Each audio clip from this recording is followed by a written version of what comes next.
Now, this topic does appear to be a relatively easier and relatively smaller topic. But remember, it is a very, very important topic. This lecture will also form the base for the next two lectures, that are geomorphic processes as well as a landforms. The moment you just pick up a rock, you know it is a rock, but what type of a rock it is? See, if we are producing it artificially, we are not considering those substances. We are considering from the aspect that it is present naturally. Never take any chapter for granted. Never take civil services examination or its preparation for granted. Because you're studying the subject of geography, so you should be clear also what is the difference between magma and lava. The igneous rocks cannot have fossils because the temperature is so high, nothing can basically be preserved or remain in these rocks. That is why they do not have any fossils. Hello aspirants, welcome to PW OnlyIAS. I am here Harpreet Singh with lecture 4 of the geography series from the physical geography section. Today, the topic is minerals and rock. Now, this topic does appear to be a relatively easier and relatively smaller topic. But remember, it is a very, very important topic. Repeatedly, the questions have been asked in the preliminary as well as the mains examination. So you should be very well versed with this particular topic.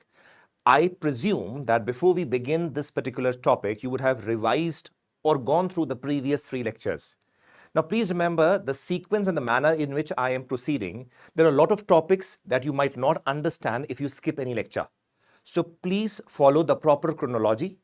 Go through topic 1, 2, and 3, and this is the 4th lecture, because this lecture will also form the base for the next 2 lectures, that are geomorphic processes as well as the landforms. So remember one thing, you again have to have your A4 sheet along with you, and please keep on noting down whatever I am telling you. There will be certain topics that are mentioned in the NCERT, but I might be covering them in the later chapters because, let us say, when we talk about volcanoes, we will be covering the topic of landforms rather than in this particular chapter. So, that is why I'm telling you, go through the chapters in a proper sequential manner and make the notes properly.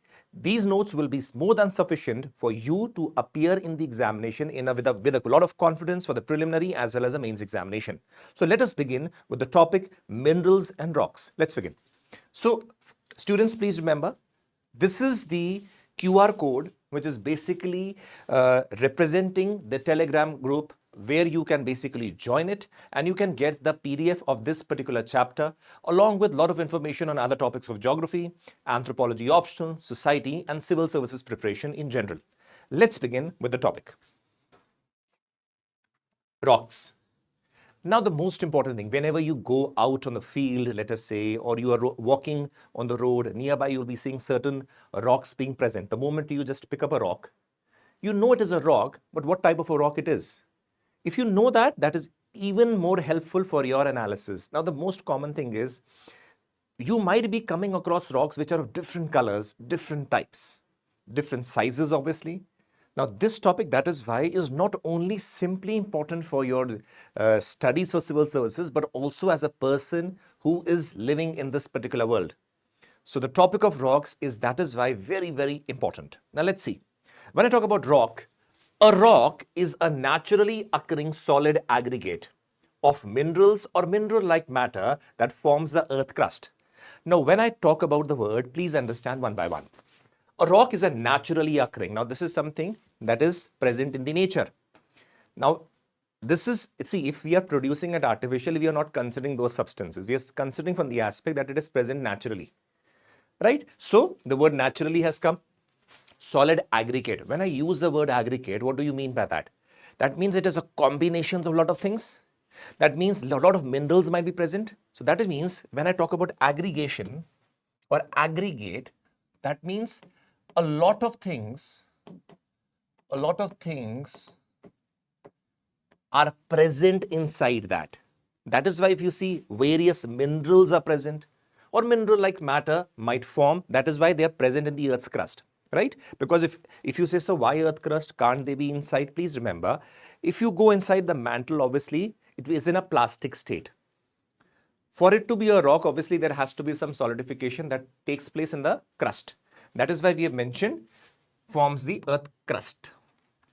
This is the breakup that you should all remember. Now, having understood what a rock is, the important thing is, what are the types of rocks that we're going to study here? Let us see. You might have studied this particular chapter in your school days also. You all have studied for that matter. But with respect to civil services again, You know that very well that the civil services paper generally pick up these basic things only, but we are not able to recall them in examination, and that is why we get them wrong. So never ever consider any chapter to be lesser important. You never know, possibly that very question changes your destiny. Possibly you are let us say failing the preliminary examination by let us say few marks, and possibly had you studied this particular chapter, you would have gained certain marks and possibly qualified. So that is why never take any chapter for granted, never take civil services examination on its preparation for granted. Please remember that. Now, having done the rocks, you should also be knowing the rock types that we're going to study.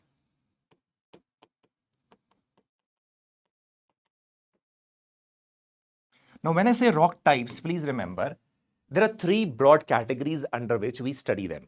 First, please see here.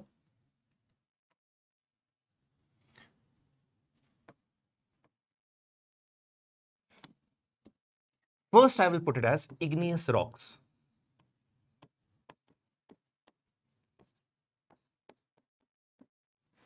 Second, sedimentary rocks.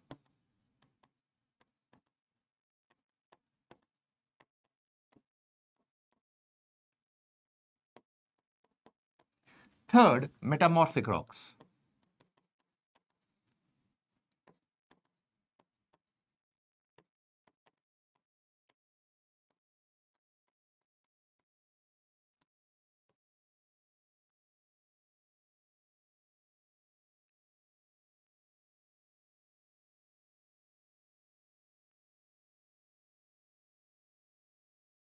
Now, these are the three broad categorization. Whatever rocks that you basically observe or come across while you are in any part of the country, in any part of the country or for that world, the world, you will come across certain rocks which will more or less come under one of these three categories, right?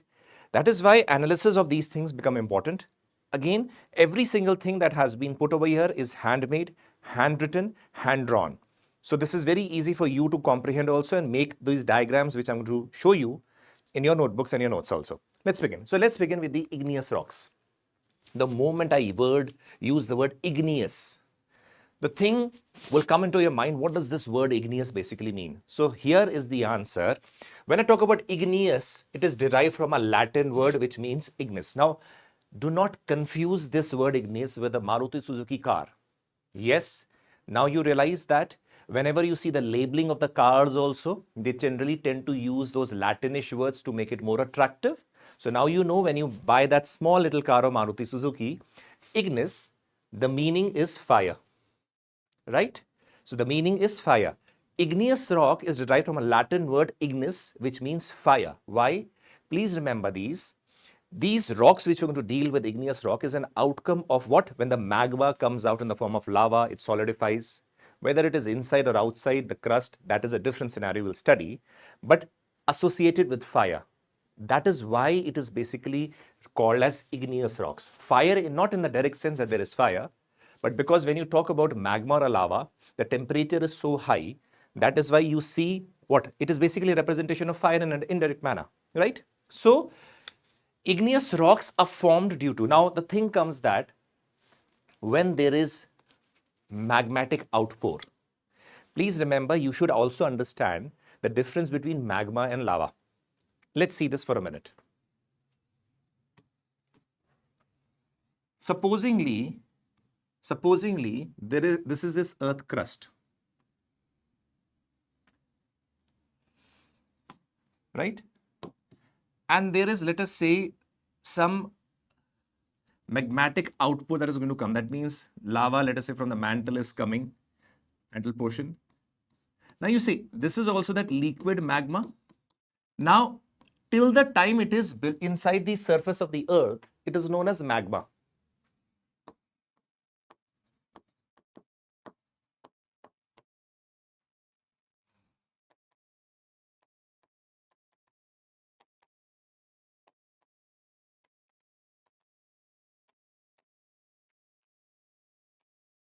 Now, supposingly, either it comes out in the form of a volcanic eruption, or let us say it is simply coming out in a slow manner, let us say like it comes in the mid-oceanic ridges, not in a very violent manner. So then also if you realize, let us take this coming out and pouring out over here.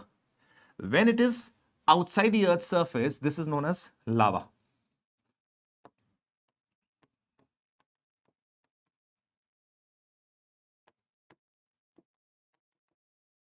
And this thing should also be very clear to you, right? Many times you will be confusing. Many books generally use magma, lava. So you do not need to be confused in that manner. They are taking interchangeably, but you should, because you're studying the subject of geography, so you should be clear also what is the difference between magma and lava. Now, please understand, these igneous rocks, when you realize, they might be forming inside the surface of the crust. There also it can form, or when it comes out, then also it can form. We will be studying that. Now, the thing is that when the magma is at a very, very high temperature, thousands of degrees of temperature, when they basically cool, again, there will be certain other processes that will be involved. Cooling, obviously solidification, crystallization, when we talk about, it will lead to the formation of rocks which are known as igneous rocks. So that is why, please remember, I have highlighted 3 points. These are very, very important from the perspective of the civil services examination. Igneous rocks are formed due to cooling. The magmatic substance, that is whether it is inside the surface or outside in the form of lava, whatever be the case, it's cooling, solidify, and the crystal formation, that is crystallization, takes place of the hot and molten materials known as magmas and lavas. That is what we said. So that means when it is whether magma that is inside or lava outside, it's cooling, solidification, and crystallization, that is crystals formation, take place. Then the rocks or the substances that are formed opposite that is known as the igneous rock. All rocks are formed directly or indirectly from the igneous rocks, thus they are known as a parent rock. Please remember, whether we talk about sedimentary rocks or metamorphic rocks, you will realize when we talk about sedimentary rocks, these are basically the deposition of the sediments that take place, and that is why we realize later on, due to compaction, we realize sedimentary rocks are formed. Or let us say due to various temperature or pressure forces basically lead to formation of metamorphic rocks also. But in either of all these cases which you see, from every aspect, it is first stage would have been that the magmatic substances coming out and solidifying and that rock being formed. Later on, whatever modifications take place or whether igneous rock further are eroded and later on form sedimentary rocks and all, that is a different phase. All the rocks in a way in the later stage we can say are basically coming from the igneous rocks only. So that is why all rocks are formed directly or indirectly from the igneous rocks. You will see this in the rock cycle also, will explain you. So thus they are known as a parent rock. That is the main source through which the rocks are going to be formed. Once we have completed all the 3 types, this concept will be very clear to you. Clear? Right. Okay. Now, there are certain characteristics. I've written a lot of characteristics over here. I have gone a little bit beyond the NCERT over here because there have been questions that have been asked in UPSC CAPF also from these particular points. Also, obviously, UPSC civil services examinations, even CDS, even India, they have been repeatedly asking these questions. And the question asked in any of these examinations equally become important for your civil services examination.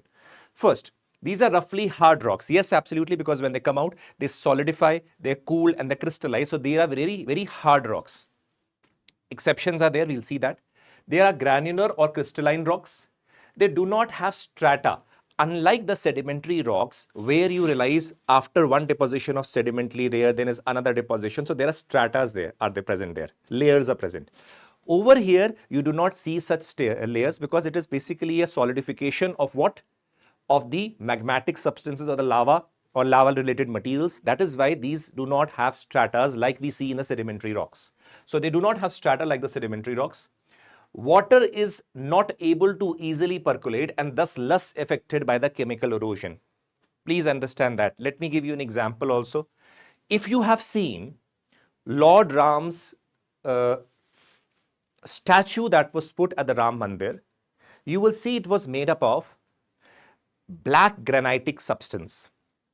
Did you realize why it is made up of black granitic substance? Because these igneous rocks are less affected by any chemical substances or let us say anything that you put or apply on them. Now you know that very well because in the temples, whenever a deity's statue is there, people would be putting, or the pandits jis or the priest would be putting a lot of, let us say, ghee or let us say oil, a lot of substances on that.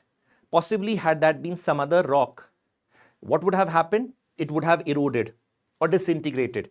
That is why one of the reasons for using or creating the sculptures For the temple is from the granitic rock. Those are igneous rocks because they are less affected by the chemical erosions.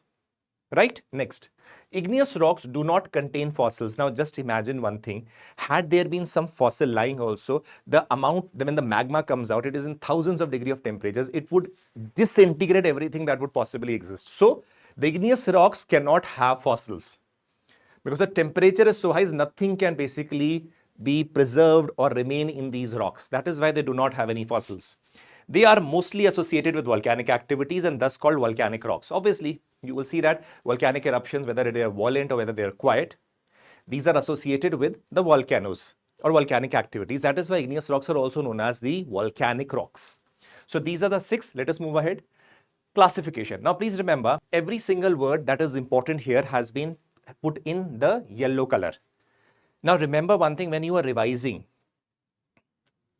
you should remember what are the effective ways of revising. People, what they do is, they try to rote learn everything. That is not possible and that should not be done. First of all, you should understand the things. When you want to revise also, for me, something that is, I do not have to read everything. They are roughly hard rocks. No.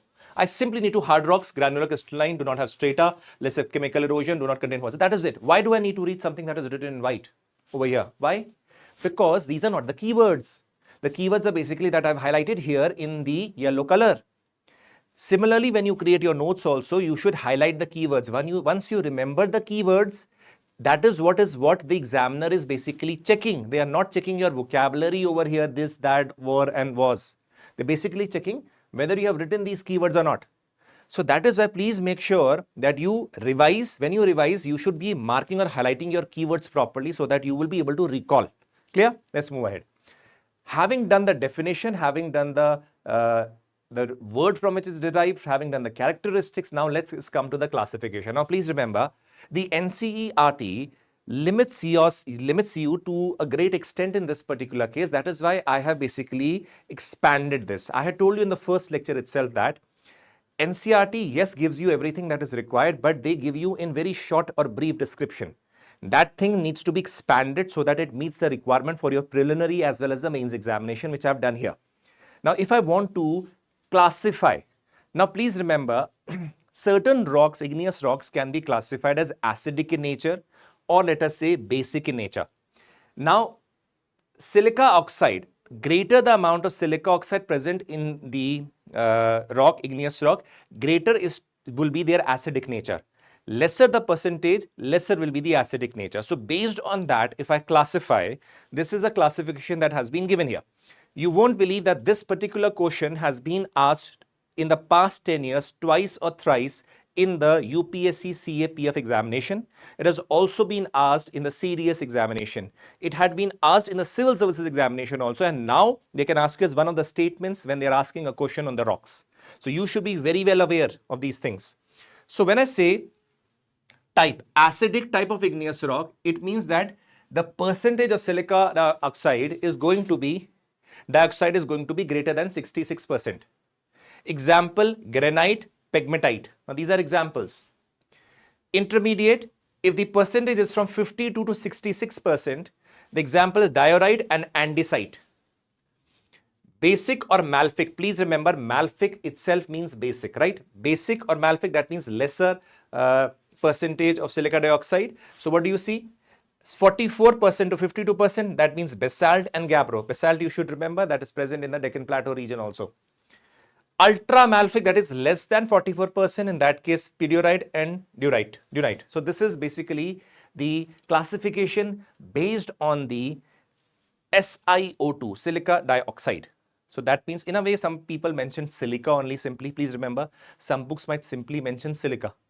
Based on silica, we are basically categorizing. That is also not wrong, but we have very specifically mentioned this. So this is also completely correct.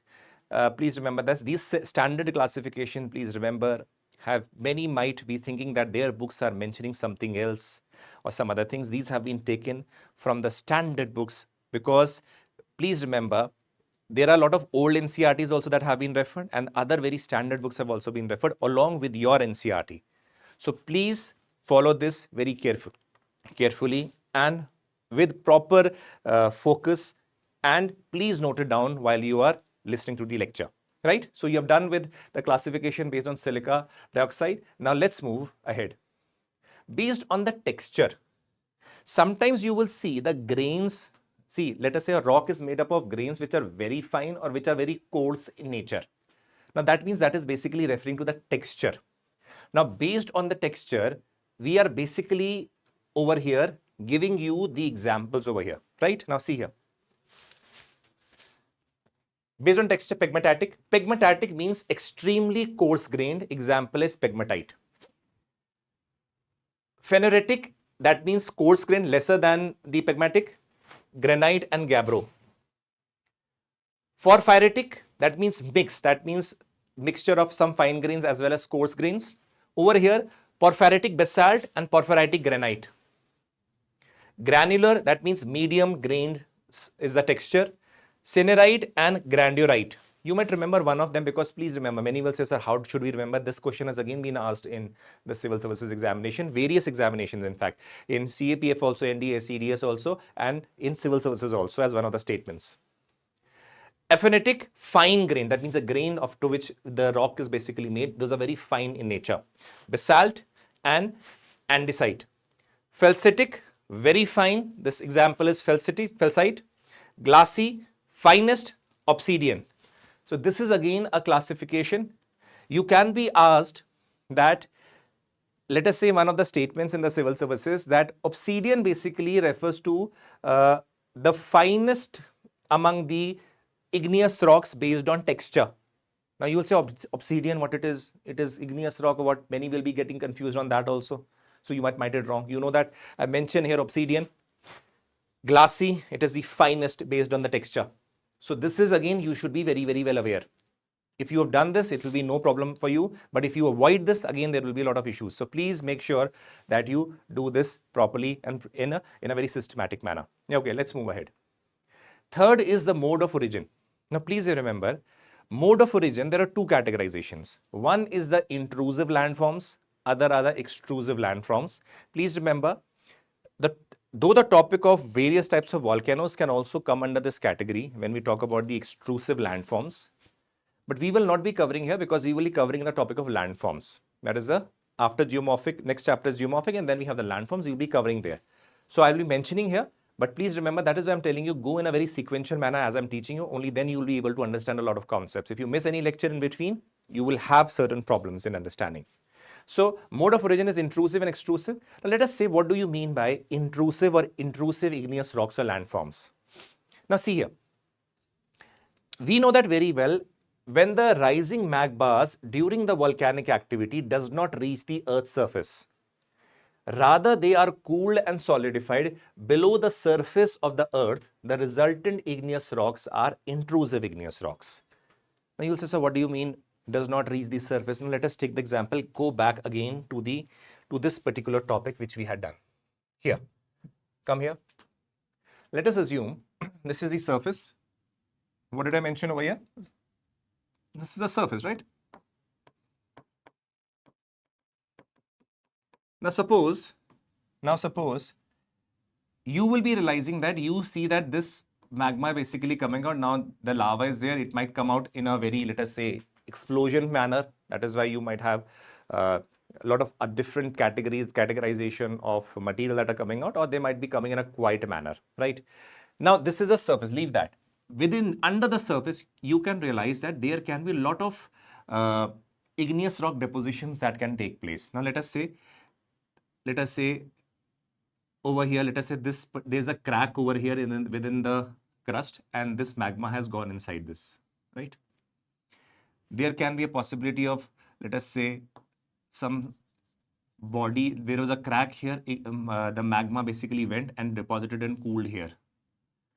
There might be a possibility that, let us say, a saucer-shaped substance is, let us say, body is formed. Now the cooling has taken place. It has cooled and deposited in that manner. Now, do you realize in all these cases which I'm talking about, let us say magma moves out and it is solidifying over here because there were certain cracks that were present.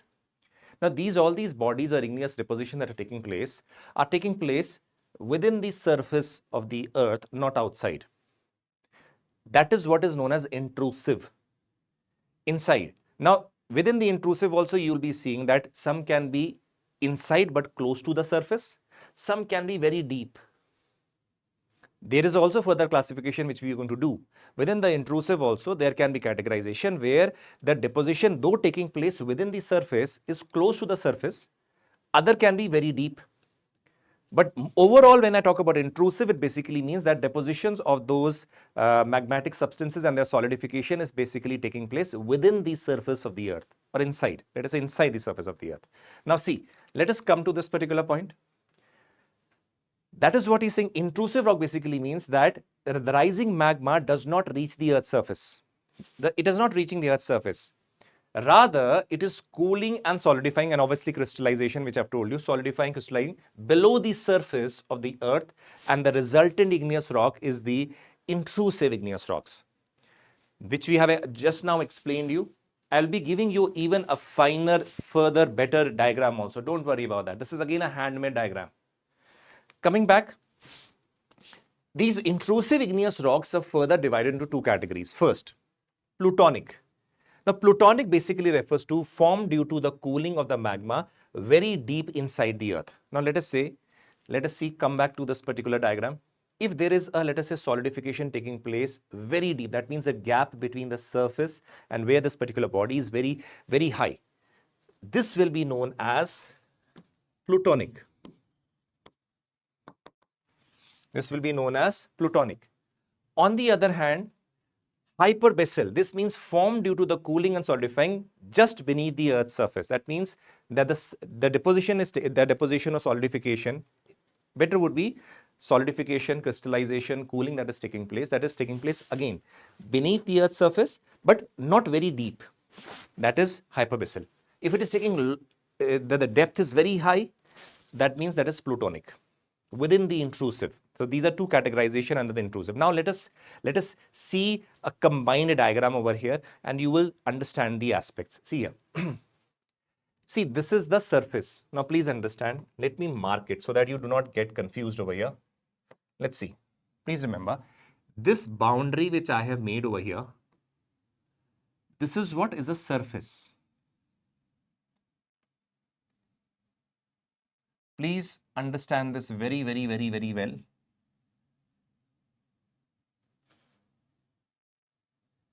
This is basically, this part is the surface, and below this is the internal part, something taking place inside the crust, right? So this is what? The surface.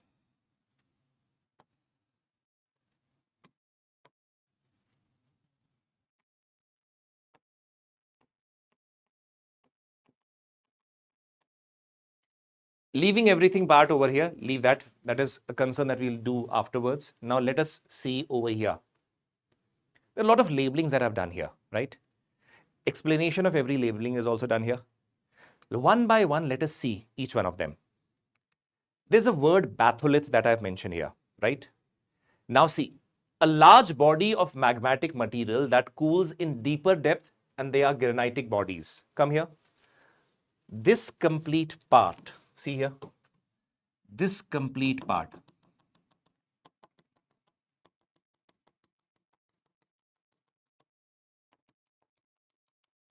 Let us say there's a solidification that has taken place.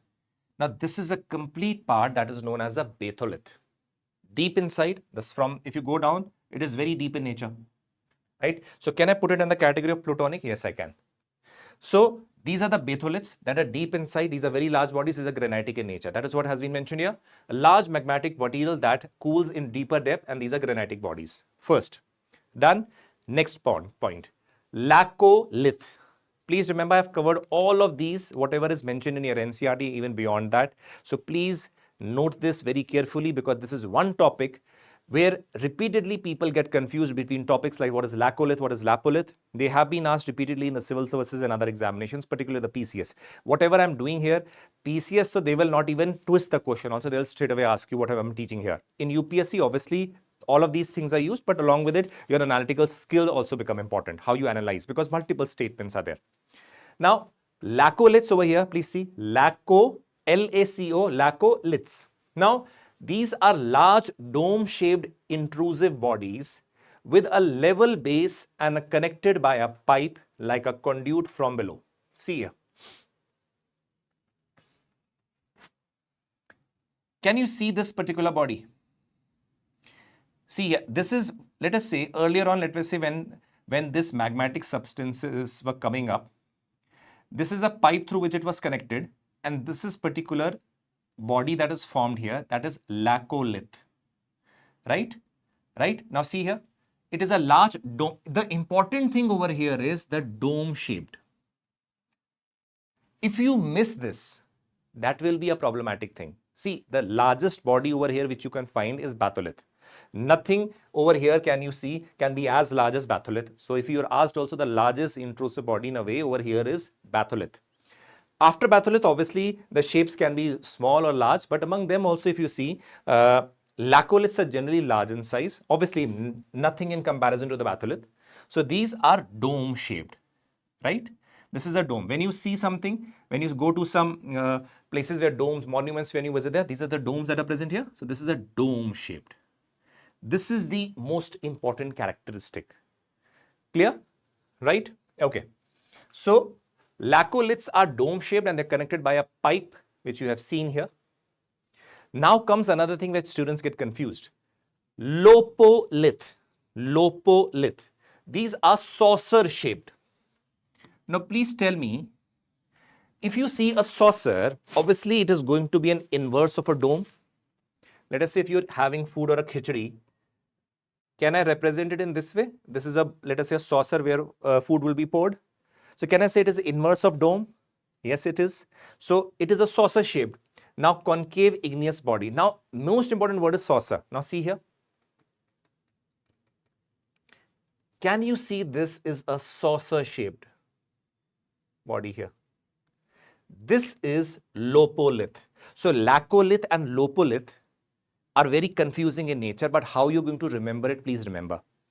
Can you remember the fact that lopolith has a P? P for plate. Remember that? Lopolith has a P. P means plate. Plate means saucer.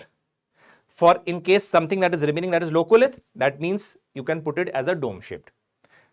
P for plate. Plate means saucer, and saucer, this is a shape. So this is the way you can basically remember it. This is how I remembered it. This is how you can remember it. Clear?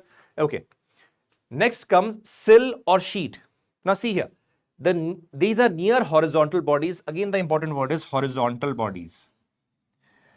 Now see what happens is, when the magmatic substances are coming out, there might be a lot of cracks that are going to be present in the crust. So magmatic substances might basically go inside and they might be in a horizontal shape, because when they move inside, after some time, they're going to cool down, solidify and crystallize. So over here, there are two words that are used, sill and sheet. Now in the examination, you can be asked what is the difference. There's a very minor difference, because in the preliminary examination, they can particularly ask you. Firstly, let us see the diagram and then I'll tell you. Can you see that this is, let us say, a magmatic substance that is coming out, but over here, this particular substance, when, let us say, there was a crack here. Just a minute. There was a crack here, and that is why, let us say, magmatic substances entered here and over here, and later they solidified. Can I say these are horizontal bodies? These horizontal bodies can be referred to as sills. Now the question comes, sir, why have you mentioned sill or sheet? See, both of them are exactly same. There is one difference. Thinner ones are called sheets, thicker ones are called sills. If these bodies that are present are very thick in nature, you will call them as sills. If they are very thinner, then you will call them as sheets, right? How will you remember that? Again, a mnemonic, not a mnemonic, but a trivia. Do you realize you have a paper where you have a lot of sheets? Let us say if you have a file, you have a sheet. Now sheet is generally very, very thin in nature. So when I call the word sheet, it means thin. Clear? Now this is how you will remember it. Clear? Now next, dikes. When lava makes its way through the cracks, a wall-like formation solidify, and these are known as dikes. These are mostly perpendicular to the beds of the sedimentary rocks. Let us see here. Very important. Now, if you realize when those magmatic substances are coming out, when you see sills and sheets in a horizontal manner, you will see dikes almost in a perpendicular manner. It does not mean that they're completely at 90 degree. They can be at 80 degree, 70 degree also, that doesn't matter, but they're somewhat perpendicular. So when you see these shapes that have solidified almost like a perpendicular body to the base, then you will basically call them as dikes. Sometimes what happens, let us say this body, this is also a very large dike where a lot of erosion took place. So you see volcanic aspects that are now visible over here. So this was previously a huge dike that was present, right? Okay, leaving that apart, let's come back. Facoliths. Now these are facoliths, please understand. There is a concept that is associated, very important here, we'll see them. They are formed due to the injection of magma along anticlines and synclines. Please remember, whenever you, in the next chapter, in the geomorphic processes, I'll be talking about folds and faults, right? Folded mountains you have heard. Why? Because there's some form of folding that has taken place because of the compressional forces, right? Now, supposingly, let us assume this particular thing that I've drawn, these are supposingly normal sedimentary rocks, but let us say forces have been applied from either sides. So this has basically resulted in the creation of these, let us say, folded like structure, a fold like structure within the surface, beneath the surface. Now, something that is basically pointing upwards, these are known as anticlines. Something that has bended down are known as synclines. Something very simple. We'll be going into detail in the next topic. When these bendings take place due to the compressional forces, the part that has basically buckled up, I'm not using these words, why? Because we have not done this topic, but simple word, buckling up or something that has moved up, this part is known as syncline. One that has gone down is known as, this is known as anti-syncline, this is known as syncline. Now, when the deposition of the magmatic substances take place on the, let us say, anticlines and synclines, then these are known as facoliths. Now here do you realize this is what? Facolith. This is what? Facolith. This is what? Facolith. Clear? Please remember this. So when the deposition is formed or injected in the anticlines and synclines, it is known as facoliths. Clear? So these are basically, again, what do we see as intrusive igneous rocks. We have done plutonic and hyperbasal also. Now coming to the extrusive igneous forms, we'll be going to a lot of detail in the next two chapters because they will be studying volcanoes also. So what are these? These are igneous rocks which are cooled and solidified outside the Earth's surface. So that means are at the Earth's surface. These are extrusive igneous rocks. Now what happens is, please understand, these can be of two categorizations. One is explosive, one is quiet. Explosive are generally, let us say, when volcanic eruptions take place in a very explosive manner. So a lot of substances come out. Now these can be, let us say, bombs. Please do not confuse them with actual bombs. These are bombs because these are big fragments of rocks that come out. It can be lapilli because these are pea-size fragments. Then it can be breccia. Breccia, it means basically combination of large and small pieces of igneous rocks that come out. Then quiet type can be lava plateau. If you see the Deccan Plateau, you will be seeing that there is no massive volcanic eruptions of that extent taking place. It basically came out and basically spread. So those are basaltic plateaus. Now these are quiet types. We'll be going to detail when we'll be doing the volcanoes, but this is again the landforms that are formed are known as igneous landforms. Now just a representation. If you see, this is what? A lava plateau.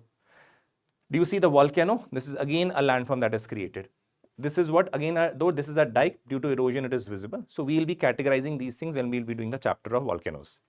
So these are the extrusive landforms. So we have done with the igneous rocks. Let us move on to the next, that is basically the sedimentary rocks. Let's see. The moment I talk about sedimentary rocks, the basic thing that will come to in your minds will be sediment, right? But the thing, please remember, when I talk about sedimentary, it is derived from a Latin word which means sedimentum. Sedimentum means settling down. Let me make it very clear. Whatever be the origination of these sediments, they can be due to the erosional activities taking place with respect to the igneous rocks or other sedimentary rocks, or for that matter, metamorphic rocks. So those due to various factors or forces of erosion, that can be due to running water, that can be due to winds, that can be due to avalanches, whatever be the case. Whatever be the case. What I'm trying to tell you is when the sediments basically due to the erosional activities come and they're deposited. So layer after layer, layer after layer, layer after layer, those stratas are created, and in a way they are basically settling down. And obviously there will be a lot of compressional forces and pressure that will be exerted. So what is being said over here? Settling down. Second thing, I said layer after layer. That means there are what? Stratas or layers of sediments that are present. Next important thing is, as sediments are being deposited, there is quite a possibility, let us say, there was certain civilization or certain animals, let us say, leave civilization, certain animals were living. But there were certain erosional activities that took place and a lot of sediments were deposited. So you can see that over here, fossils can be found here, right? That is why, remember, sedimentary rocks have fossils. Not every, but most of them, if you can say, there's a great possibility of having fossils here.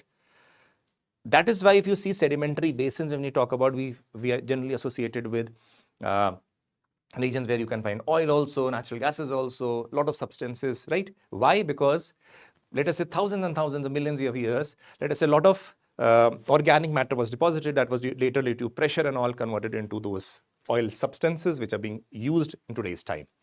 So sedimentary rocks are those rocks which are an outcome of the deposition of the different layers or strata of different types of sediments.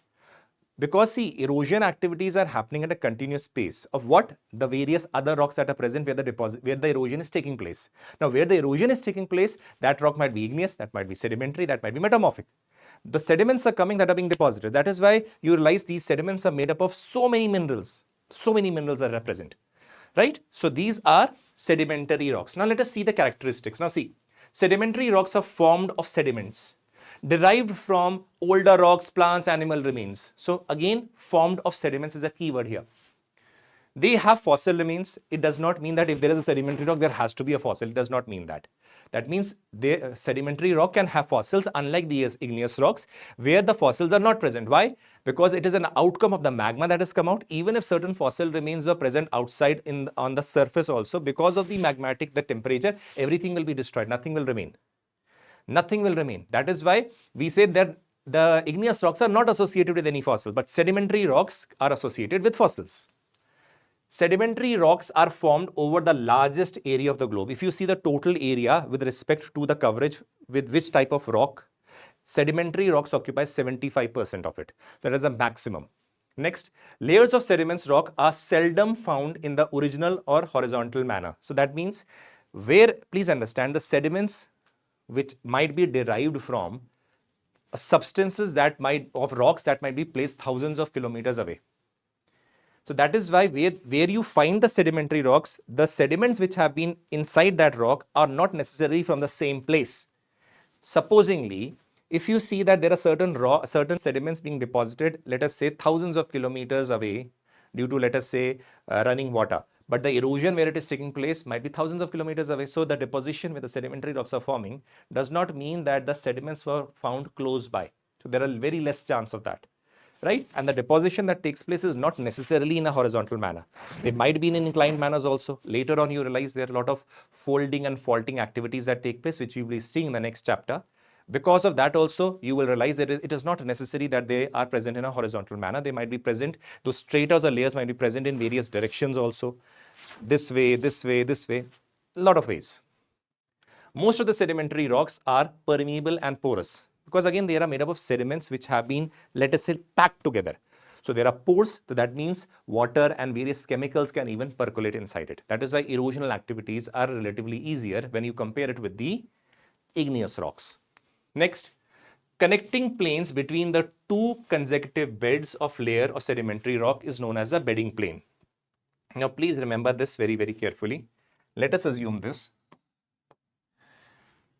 This is, let us say, a layer of sediments. This is what? A layer of sediments. Let us assume this.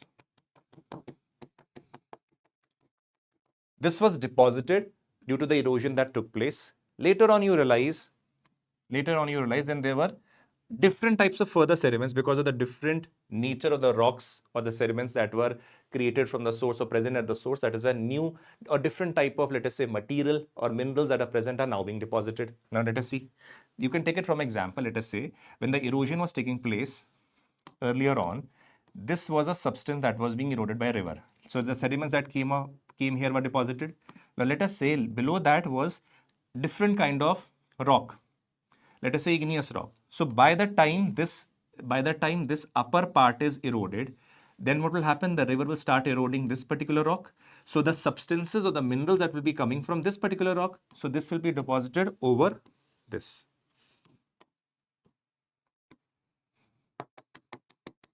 So in a way, let us assume these are in simple way 2 layers of sediments. Or this is what strata, 2 layers, strata or layers. Now, do you realize these are 2 different types due to the substances might be different, the mineral composition might be completely different. It is quite possible. There can another be scenario be there. Let us assume there is stratification which is of the similar substance. Now, over here you realize these are almost same. So, there is no variation that is present in a way. But over here, between both of them, you realize there is a lot of variation that is present because the nature of the minerals being different. Now, what can I say over here? The connecting plane between the 2 consecutive beds or layers is known as a bedding plane. Can I say this is a bedding plane between 2 layers? Right?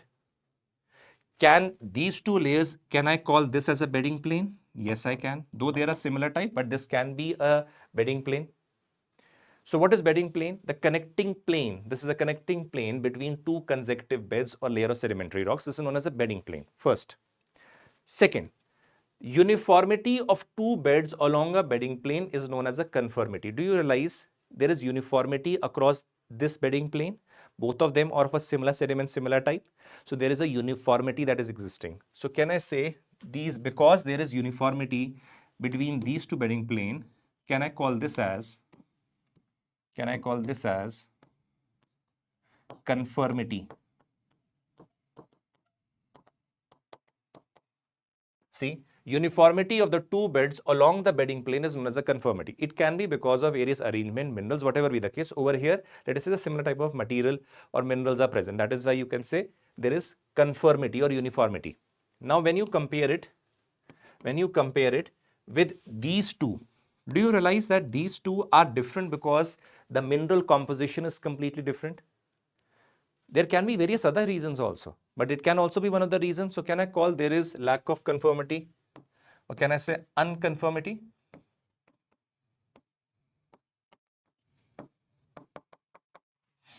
Yes, we will be doing these things in detail also when we will be doing the topic of folds and faults.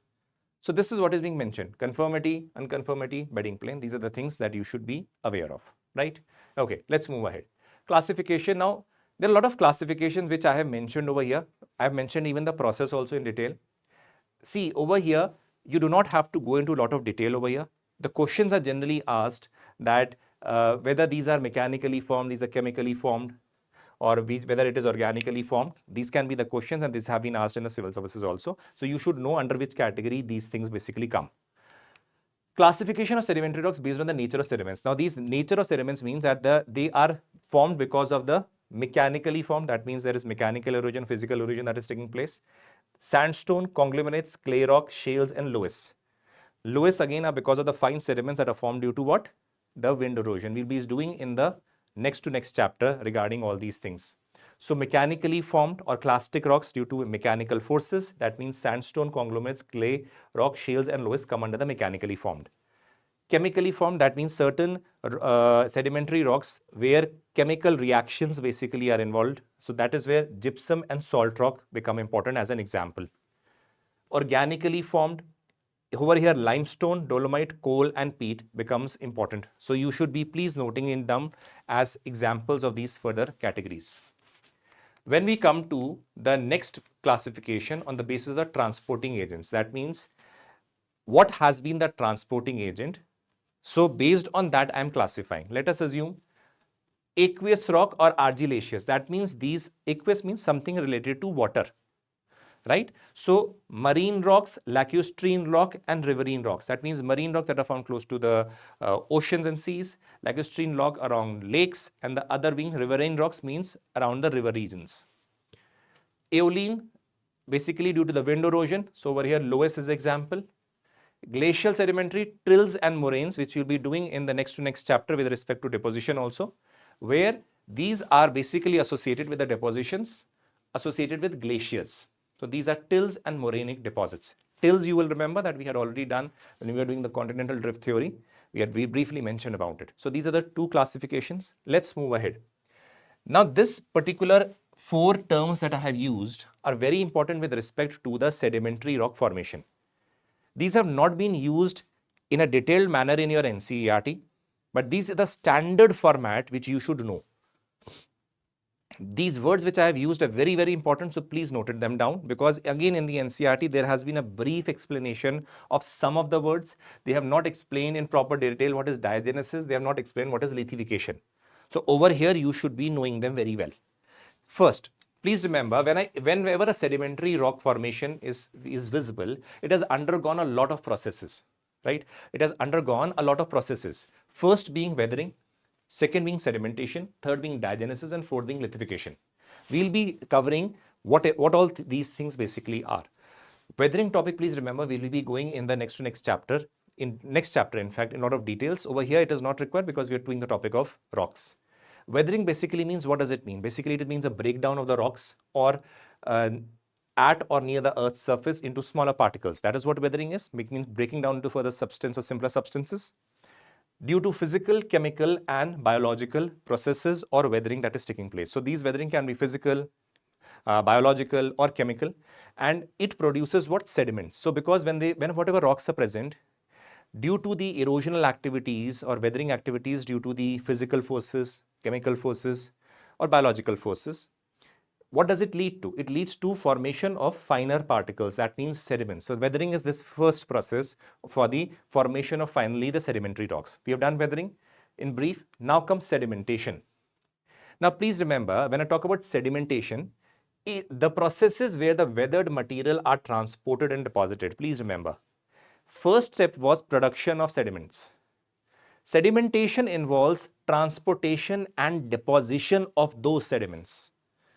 It leads to the formation of layers of sediments or stratas. Why? Because in the weathering processes, sediments are being produced, they are being transported and deposited layer after layer, layer after layer. So this is basically sedimentation. Sedimentation is the sediments that were created by the process of weathering are transported through, let us say, wind, river, whatever be the case, and deposited. Now the deposition leads to strata-like structure. Now this is not complete. See, a lot of processes. This is basically leads to the formation of layers. That is it. This is sedimentation. Next come diagenesis. Now when the deposition is taking place layer by layer, there will be a lot of processes that these layers will undergo. In this stage, sediments undergo physical and chemical changes. Physical and chemical changes that they undergo. This is very important. First, compaction. To compact, so what does it mean? The weight of overlying layers squeezes the sediments. Let us assume that certain sediments are being deposited on this layer. As more and more layers will be deposited, they will exert a pressure and will lead to compression of the layer that are below. So that means compaction process will be there. The weight of the overlying layers squeeze the layers that are below them, right? Second is cementation begins. Please remember, this is very, very important. The process of cementation, which I'm going to explain you, is beginning here. It is not completing here. Please remember that. It will complete in the lithification stage. Compaction process is going on. It will continue. Cementation begins here. So what is cementation? Mineral like calcite, silica, iron oxide precipitate and bind the grain. So these substances basically act as binding agents which basically bind each other and the other minerals that are present within the stratas. So cement, like the work, what is the work of a cement? When you mix it with, let us say, sand and all in the normal process of construction, it is acting like a binding agent. Similarly, calcite, silica, iron oxide basically act like a binding agents which bind the other minerals that are associated or present in the layer. This process begins here. Recrystallization. Minerals reorganize into stabler form. So that means they further stabilize and crystallize. Also, a little bit of crystallization processes take place over here. Diagenesis occurs at shallow depth and relatively low temperature, less than 200 degrees Celsius. Now you say 200 degrees Celsius is very hot. No, when you compare it with the temperature of the complete earth or the core, it is very less, it is nothing. So this basically takes place at shallow depth. Obviously it is taking place within the earth and also in the upper part of in the crust part, that also in the upper crust region. So that is why obviously it is going to be at a shallow depth, and the temperature obviously is going to be relatively less. Yes, you will say then how come 200 degrees Celsius come? Please remember, due to the compaction forces, due to the squeezing forces also, it is quite possible that heat might be generated. It does not metamorphize, no, but yes, certain temperature is there. For metamorphization to take place, temperature is relatively very higher. So this is diagenesis, which compaction, cementation and recrystallization process take place. Now last is lithification. The formula for lithification is, please, compaction which started here is continuing. This also continues here, further compaction, but cementation over here again completes its process. So compaction plus cementation in a complete process is known as lithification. Lithification is a final stage where loose sediments become solid sedimentary rocks. So that means the cementation process also completes and the compaction process also complete. So this is known as lithification. Various books do not mention, let us say, lithification separately, or they do not mention diagenesis separately. They can take it as one word and mention it, but there are minute differences which I have already told you. Diagenesis, over there compaction process is taking place, it is also completed over here, but cementation begins in diagenesis but it completes completely in lithification. So that is why this is a stage where the solid sedimentary rock is created. This is the whole process of the sedimentary rock formation, not mentioned in the NCERT clearly. I mentioned it very well, so please note it down properly. Last rocks are the category of metamorphic rocks. Now metamorphic is derived from the word metamorphism, that means change in form.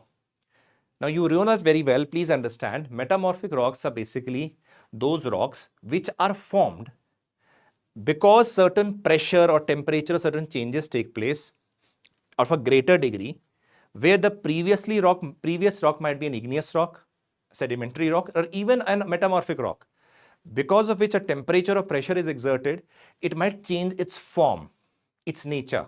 So that is why it is known as metamorphism. That is why change in form. So please remember, metamorphic rocks are those rocks which are formed under the action of pressure, massive pressure. We'll be seeing them. Volume and temperature changes, due to which consolidated rocks undergo recrystallization. So whatever the crystallized structure were there, they were recrystallized because of the extreme temperature and pressure that is exerted, and reorganization of the material within the original rock. When there is reorganization, definitely newer types of rocks will be formed, because there is again rearrangement, changes that are taking place due to all these factors. So there is going to be new rocks that will be created, which you'll be seeing them. So these are what? Metamorphic rocks, change in form. Now let's see characteristics. Now please understand, metamorphic rocks start from the other rocks. Start from the other rock means the rock which is undergoing metamorphism might be igneous, sedimentary, or even metamorphic itself, that has undergone changes because of the pressure or the temperature that is exerted. First point. Secondly, minerals inside metamorphic rock change during the metamorphic process. Yes, minerals will change because obviously you will see so much pressure and temperature is being exerted. Metamorphic rocks are generally more resistant to weathering because it has already undergone a lot of temperature and pressure. So these are basically, let us say, lesser prone to weathering, or let us say erosional activities also. The process of metamorphism, grains and minerals in some rocks are arranged in layers, and this arrangement is known as foliation or lineation. Please remember, when I talk about stratification or strata, that word is associated with sedimentary rocks. But when I talk about the fact that there is arrangement in the layers due to, let us say, the pressure being exerted or a temperature, which you will be seeing in the diagrams, because of that, if say there is certain layer-like formation, that is known as foliation or lineation, which is associated with metamorphic rocks. These words are not associated with sedimentary rocks per se, because we use the words over there stratification. So the process of metamorphism, the grains and minerals in some rocks can get arranged in layers or lines. These are known as foliation or lineation. That means arrangement in lines. Again, a very important feature, foliation, lineation of metamorphic rocks. This can be asked. Then minerals or materials of different groups are arranged into altering thin to thick layers. This is known as banding. Let us say there is an arrangement that takes place. Let us say due to the pressure, whatever be the forces, where the arrangement takes place where some dark bands are there, then certain light bands are there. So this structure will be known as banding. Banding, right? Because recrystallization is taking place, pressure is being exerted, temperature might be getting exerted. So mineral or materials of different groups or different nature are basically being arranged into thin and thick layers. This is known as banding. This is the diagram which you can basically make also. Okay, let's move ahead. Factors of metamorphism. Please understand there can be a lot of factors due to which metamorphism or the process of metamorphism basically happen. First is heat. We'll be seeing basically the types under which you will understand it. But here, let us see the factors. Heat. Increased heat causes the minerals in the rocks to recrystallize and rearrange. This is a very important factor because of which metamorphism might take place. First, heat. Second, pressure. It causes the minerals to compact and align in specific orientation, changing it in its nature. Second point is pressure. Third, chemically activated fluid. Now let us say their presence can facilitate the exchange of elements between the minerals in a rock. Because if let us say chemically active substances are present, the minerals in various parts might be let us say getting dissolved or moving because of the chemically active fluid that is present, and they might be interacting with each other. So it can lead to growth of new minerals because of the chemically active fluid that is present. So the present can facilitate the exchange of the elements between the minerals that are present in a rock. So this is what is the role of chemically active fluid that can also cause, but these are, let us say, relatively less. Majorly heat and pressure are the ones which are majorly responsible. Last is time. Obviously, if let us say some heat is being exerted, greater is the time, greater will be the impact of the metamorphic processes that are taking place. Lesser is the time, lesser will be the chances of it being metamorphized. So that is why greater the time, greater the duration, greater will be the outcomes. That is why metamorphism is gradual process that takes place over millions of years. It is not something that takes place in 1 hour or 2 hours.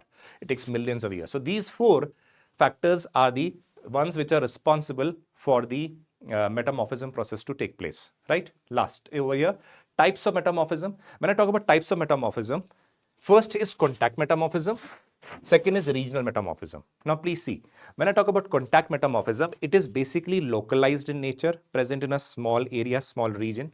When I talk about regional metamorphism, it basically refers to a very large region being impacted. Regional metamorphism further has 2 categorization. First is dynamic regional metamorphism and second is static regional metamorphism. Let us see each one of them in detail. When I talk about contact metamorphism, it is also known as thermal metamorphism because it is the impact of the high temperature which is causing the particular set of rocks to metamorphize, or let us say be transformed into metamorphic rocks. Let us assume that there are layer of sedimentary rocks, and let us say magma in a form of, let us say, dike basically comes out. Let us say this is the dike, and let us say magma basically came up from the mantle through certain cracks that were present in the sedimentary rocks. Now, because of this high temperature, these are basically what? Layers. Can you see this layer, this layer, this layer, this layer, this layer, this layer, this layer? All these layers are there. But because of certain crack being present, magma came out. What happened? All the adjoining regions over here, because of this extreme temperature, it transformed itself into metamorphic rocks. Again, this is a time-taking process. I'm explaining you in form that it took place in few hours. No, it took a lot of time, but this is how it has happened because of the high temperature. That is why it is known as thermal metamorphism. Now see, this metamorphism involves changes in the forms due to the high temperature of the intruding magmas. That is why if you see, these rocks are what? Limestone I have represented here. Now this limestone, this region is what? Limestone. This part over here, what does it mention? It represent marble. M-A-R-B-L-E. So that means limestone has been converted to marble over here because of what? The intruding magma, and that causing let us say a very high temperature to be present over here. So this sedimentary rocks, that is limestone, converted into marble. So that is why when extractions these take place, you realize that wherever marbles are found, you realize certain temperature, or let us say some sort of high temperature in the previous, let us say, thousands of millions of years would have taken place that has converted limestone into basically marble. So this is one of the important reasons. There can be other means also, but this is the most important thing. So contact metamorphism is a thermal metamorphism, basically where let us say any type of a rock that is present, which is being transformed into metamorphic rock, changing in nature is taking place because of the high temperature.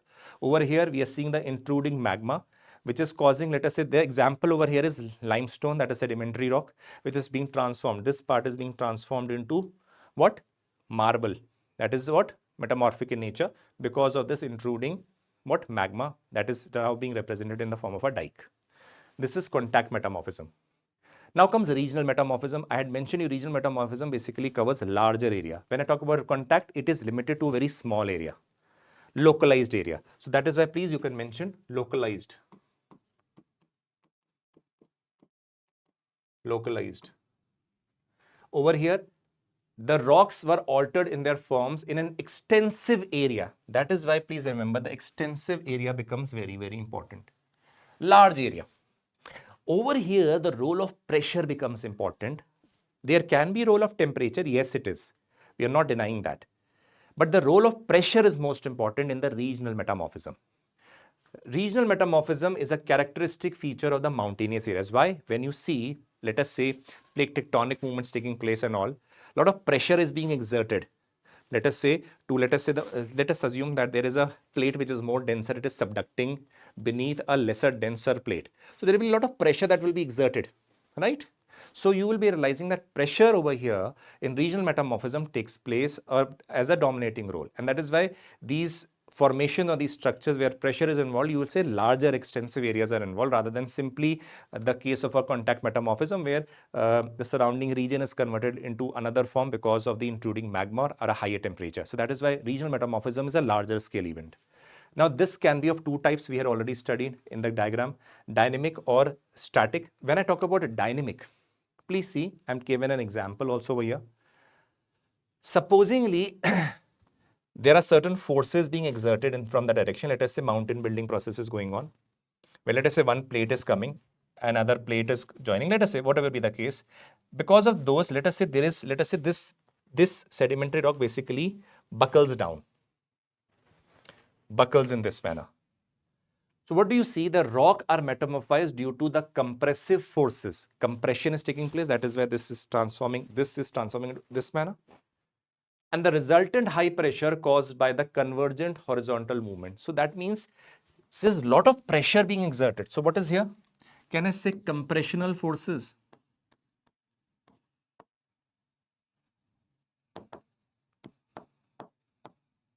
Here also compressional forces.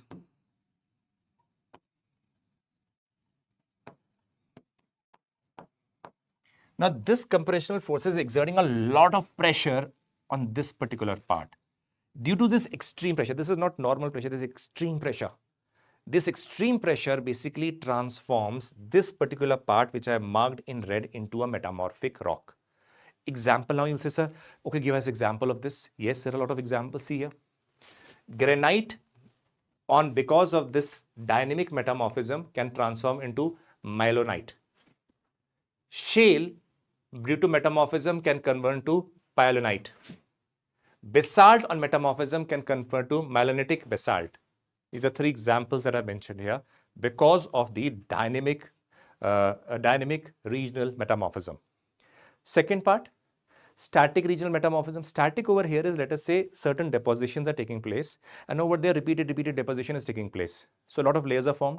Those above layers will exert so much pressure on the low layer that is beneath it that it can lead to metamorphism. Now please remember, as we said, you will say so similar things are also happening in sedimentary rocks layer after layer. Please remember, yes, but remember this pressure should be exerted for possibly millions of years. Only then those sedimentary rocks might be converted into what? Metamorphic rocks. These all things, sedimentary, metamorphic and all, these are related to each other. We'll be seeing in the rock cycle. What we had done in the stratification with respect to the sedimentary rocks, similar thing is happening here. This is the same process. But the thing is what? The pressure being exerted is so high because of the larger number of layers. Second, the process should have taken place for a lot of millions of years, and then possibly the lowest or the lower layer would have been converted into a metamorphic rock. Static means the rock are metamorphized at a greater depth due to the intense pressure and weight of the overlying rock. So these are what? Overlying rocks or layers. Pressure being exerted and this layer being converted into a metamorphic rock. You'll say, what are the examples possibly of this? Yes, there are a lot of examples here, right? Over here also, if you see example,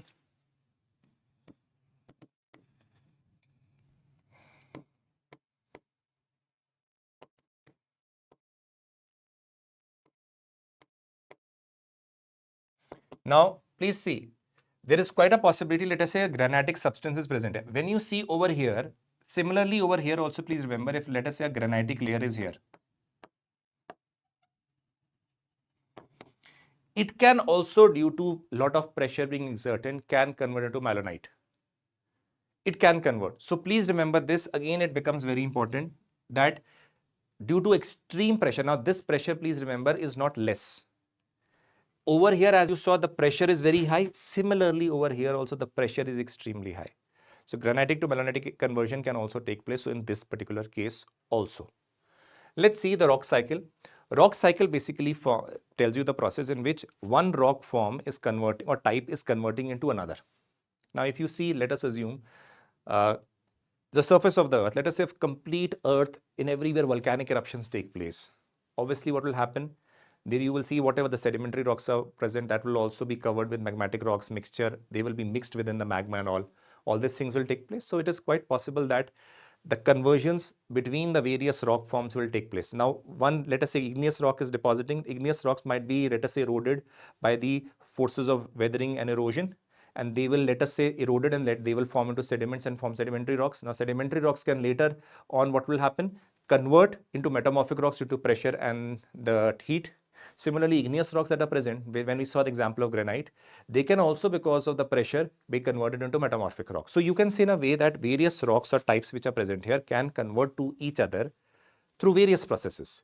So here, the rock cycle is a continuous process through which the old rocks are transformed into the new ones. It is a dynamic system where the rocks constantly change, shifting their types between a sedimentary, igneous, and metamorphic.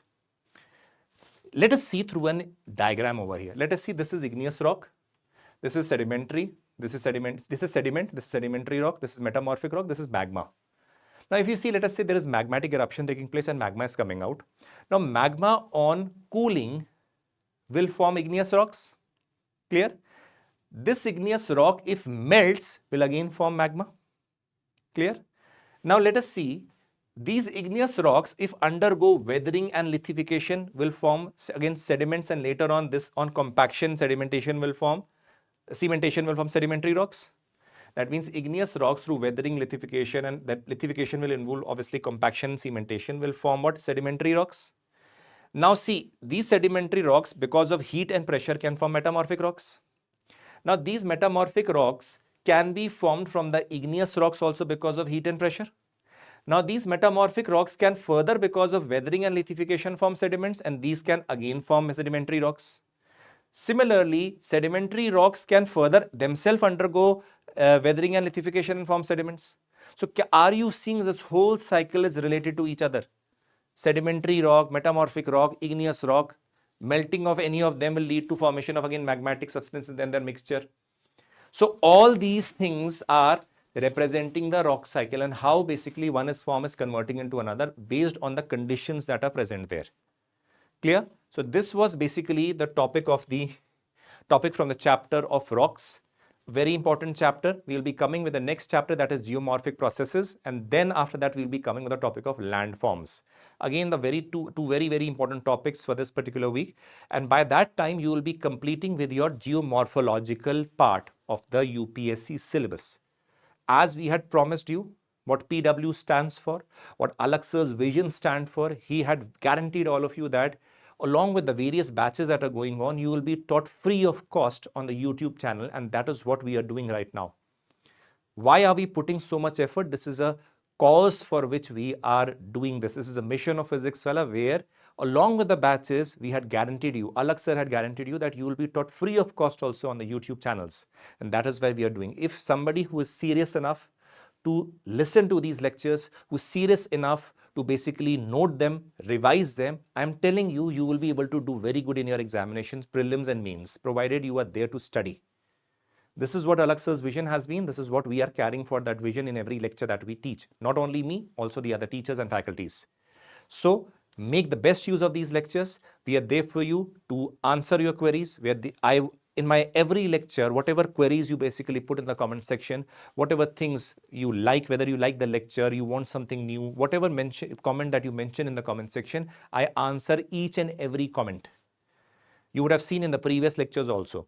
So please, we are there to talk to you in this particular manner, answer your queries also. If you like the lecture, tell us. Obviously, we are always there to help you in every manner.